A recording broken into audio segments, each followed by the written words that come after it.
Yo, so we left off at page 44, talking about America's fall um, from being the center of the eighth market forum. But since we're now in the a rising phase of the ninth market forum, the chaotic in betweens between the dominant market forms, therefore America is now like falling basically, while Japan, according to him, is rising. And so now we see what he predicts. He already talked about all the debt and all the social problems in America. But let's see what he keeps saying now. Let's continue. And during this, I'm gonna skip some parts, some paragraphs, and some sentences because they're just examples, not necessary. So we can move through more material. I'll show you the text so you can read it. Pause the video. You can pause the video and read it on your own if you want to. All right, so we're right here. Page 44. The economic center of the United States will continue to move towards the south and towards the Pacific coast. California love. Yeah, you know, that's where it's at. Long Beach, Long Beach. This is due to an aspect that is completely new in the evolution underway in the United States. Its trade and commercial exchanges with Europe are not increasing at the same rate as its trans-Pacific trade.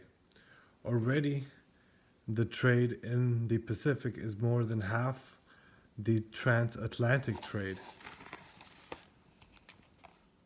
If it continues at the present rate, it will have doubled before the end of the century. This trans-Pacific trade is a particularly cruel index of the relative economic decline of the United States. This is because the movement of goods is essentially one way. The American deficit with Asia comprises nearly 2/3 of the total deficit of the United States and equals 1/3 of its entire trade, some 100 billion, of which half is Japan's alone. So we're heavily in debt, and especially to Asia, and a lot of our trade is coming from Asia. And on that point, we noticed how in this new millennium, China arose to the top, and NAFTA helped China rise to the top, I believe, and helped destroy America's industrial safeguards. So American industries collapsed, even the auto industries eventually. So in the next paragraph, he says that it's just a counterpoint, which is a minor point. You can read it if you want to.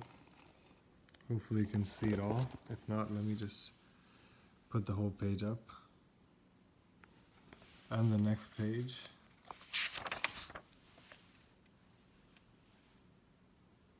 Okay.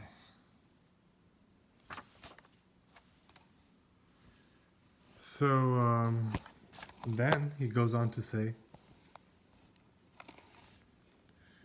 that everything seems to indicate that in the emerging Pacific sphere, and I'm on this paragraph, the mastery of massive investments in fundamental industries, that is economic power in its most essential aspect, today resides in Japan, and I would argue China now. In just 20 years, because this is written in 1990, in just 20 years, a nation defeated in the Second World War has passed from the level of So he just talks about Japan has done all these great things. It has focused on its industry and so forth. All the technical details are here.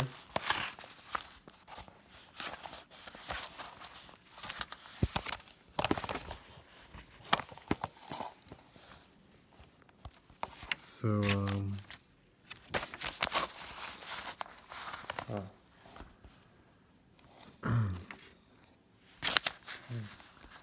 so for Europe, anyway, so he's talking about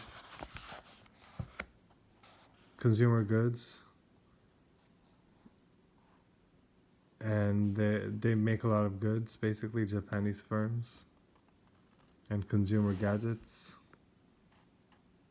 and they are strategic with it, inventive, robots and small machines and so forth, miniaturized machines. They were imagined elsewhere, but the Japanese developed them. So just like England invented Japanese developed them but didn't invent them. But the steam engine wasn't invented by England, but it was used by England to transform their society and their civilization and the world. So that's why Japan, he thinks, is the ninth market forum center. Or Asia in general, right? But I would say China as the head dog, at least the head economic and military dog, and cultural dog. Anyway, the reason for this power is principally cultural. Each time that a center is born, it is a cultural reaction to a geographic challenge or because of the lack of an essential resource. In Japan, the lack of habitable land favored miniaturizing objects. Fear of isolation spurred the development of means of communication, and lack of energy drove the research for ways to substitute information for travel. Frequent earthquakes led to the invention of light. Portable, inexpensive objects that could be replaced easily. Finally, because of its long history of internecine violence, I don't know what that means, Japanese society learned to manage change through consensus. The word for change also means transplanting, which is so true if you understand culture on a deeper level. It's just transplanting into a new cultural dish, petri dish. While change may be slow in coming, it does take time. When it does come, it takes root deeply. These cultural and geographical conditions push the Japanese more than any other people to bet on the future. They are a people who save more than they spend and export more than they import. They have a long-term vision of their interests, a capacity to work hard, a commitment to quality, an aptitude for sounds familiar, things we lack here, an aptitude for conceiving and producing new objects of mass consumption, a desire to learn from others, and a dynamism toward the outside world. What about us? Do we have a capacity to work hard? If you did, Mexicans wouldn't be in demand here, right? And then a long-term vision of their interests. I don't think so. It's like the short-term instant gratification culture. How about the commitment to quality? I don't think so. Price is right. Price trumps everything nowadays. But who even knows about quality? It's all about status, the name brand and the cost. An aptitude for conceiving and producing new objects of mass consumption. Ha ha ha. We're like the worst math nation. And now we're becoming more and more close-minded, which is one advantage we had. A desire to learn from others. Not if it offends our very sensitive feelings about everything and our narrow worldview. A dynamism toward the outside world. Wow, make America great again. F the world.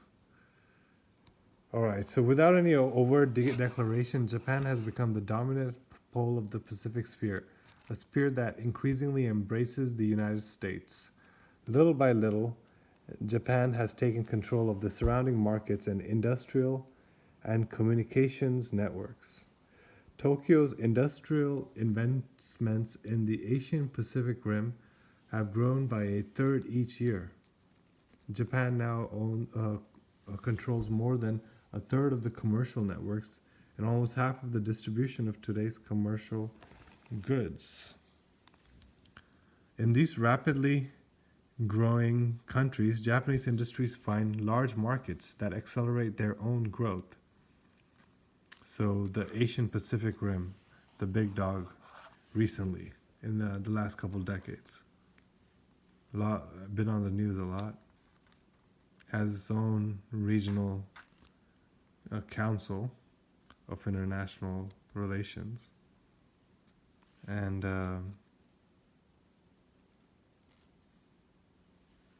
what else? In these rapidly growing countries, so he's talking about how Japan has the advantage, and he's contrasting it, I believe, with what America has,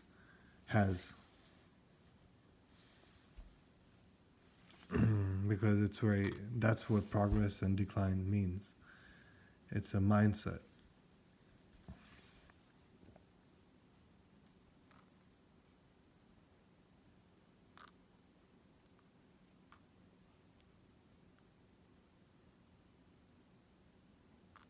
So few of the countries grow less than 10% a year. So, and they're fast-growing countries, he's saying, at this 1990. The four dragons of Hong Kong, Singapore, Taiwan, and South Korea have lifted themselves almost to the level of the most developed European countries. Beyond this, their population growth and the corresponding growth in the number of consumers is particularly rapid. So here we're seeing what happened to America after World War II, right? In Asia, in general. So it's interesting how Asia is rising and America is falling. Taken together, the Asian nations of the Pacific Rim already produce 1/6 of the world's gross product.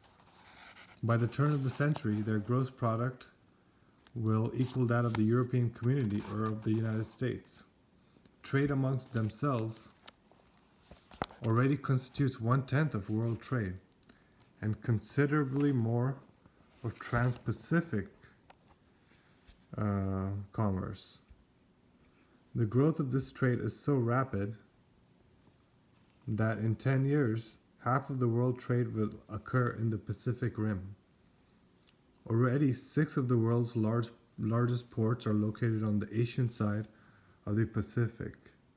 And now I just want to remind everybody how in the new millennium, especially in the first half of and the second half of the 2000s, we were always hearing about how China, and we were seeing China in all our products, in all our cheap, affordable consumer day-to-day products.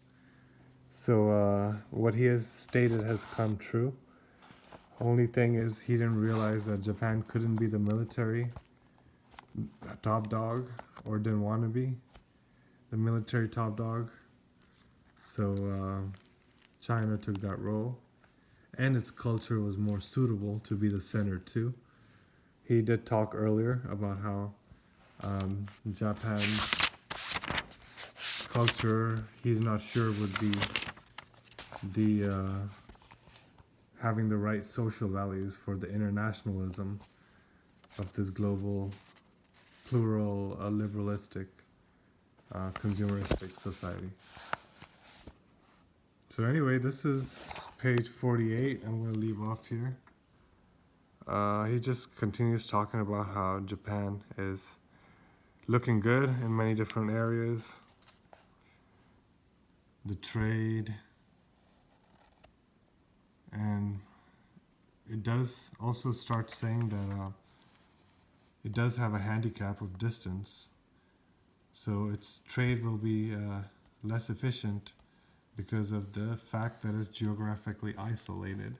And so is China, even though the war against terror has made China poised, I believe, even though I don't know the details of what really is going on. I think if possible, China could take over all the oil pipelines and, you know, and all the trade routes and create some trade routes through Asia and take greater control over the sea routes. And it's already looking like it's going to be the new center. But maybe, who knows, right? Let's see. So yeah, now we're going to talk about the handicap, and then we're going to talk about its communications and its transportations and so forth. Plane technology, ship technology, ground transportation, finance, and so forth. So we can leave off at page 48. Till next time. Millennium, winners and losers in the coming world order.